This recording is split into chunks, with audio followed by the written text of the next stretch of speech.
ginawa natin, nilatagan natin ng plastic mulch para hindi tutubo yung mga damo.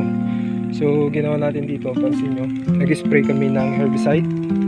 Pagkatapos ng spray ng herbicide, nagpungkal kami ng ganito kalalim.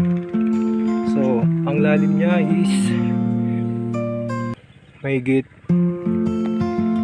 1-2 feet. Tapos gagawin natin dito, yan, natin to plastic mulch.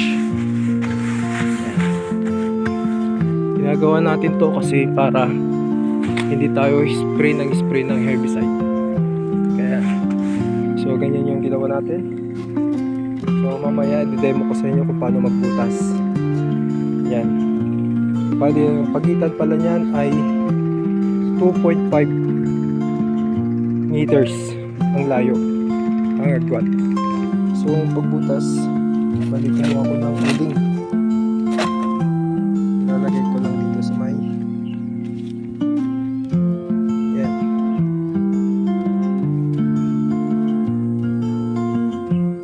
Para kapag ano natin, dahil lang pagbutas yan. Okay, so maganda, tsaka maganda yung ano, butas niya.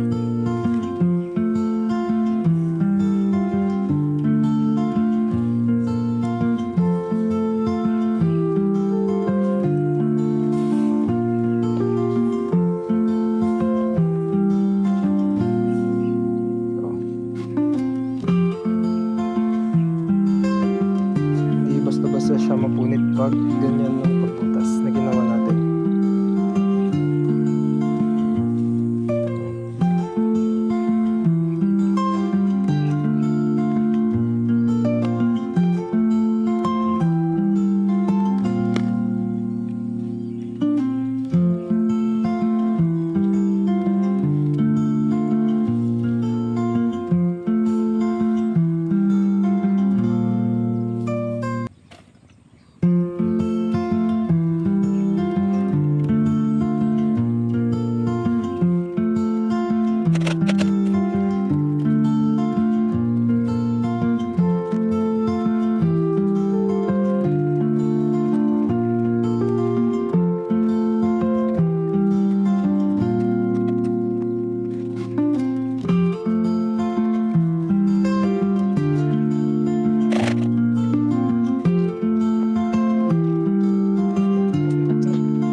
Ang kalamansi to ay medium size lang. So kailangan natin gawin, lalagyan natin to ng Dopus. So maman to Dopus. Ito yung Dopus. Ang concept na to na Dopus ay tae ng paniki. Combination niya na parang organic. So bawat puno lalagyan natin ng Dopus.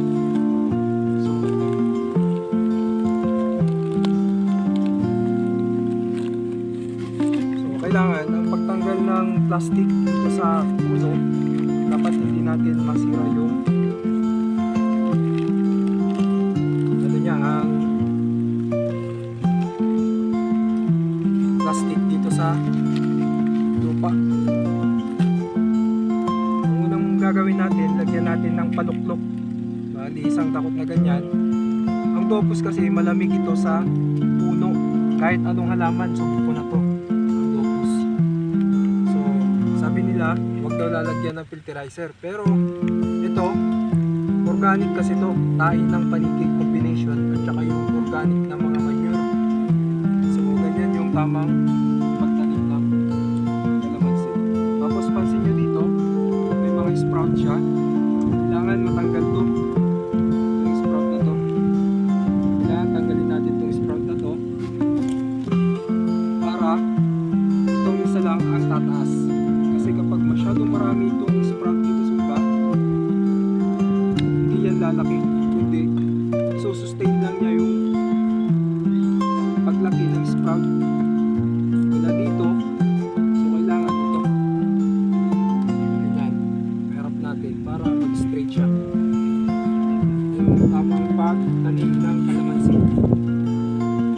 Tapos, after 1 month, saka tayo maglalagay ng abono.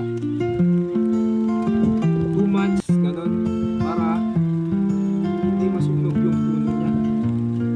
Ang magandang ilagay dito na puno is yung calcium nitrite. So, ngayon, lalagyan lang natin ng konti. Lagyan lang natin ng konti. Ito. Paglagay dito lang sa pinakagilid. Hindi lang. So, ayan. Saka natin tapunan. Tapunan dito. So, dito sa puno naman na to, nakikita nyo itong pinag-joinan ng graph. So, dito, kailangan hindi siya matabunan ng lupa. Kasi once natabunan ng lupa to, hindi siya makakahigop ng oxygen. So, dapat ito yung main trunk natin, tapos ito yung dugtong ng graph, naka-free yan. So, hanggang dito lang yung lupa na ilalagay natin. Yun lang ang may share natin sa pagtatanim ng kalamansi.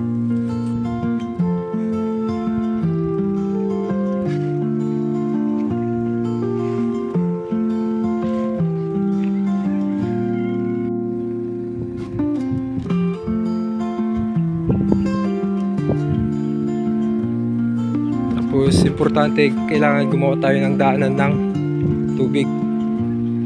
Ayan. Daanan niya ng tubig. Para malagyan natin ng tubig. Daanan ng tubig na kanal. Para kapag magpapatubig tayo, saglit lang.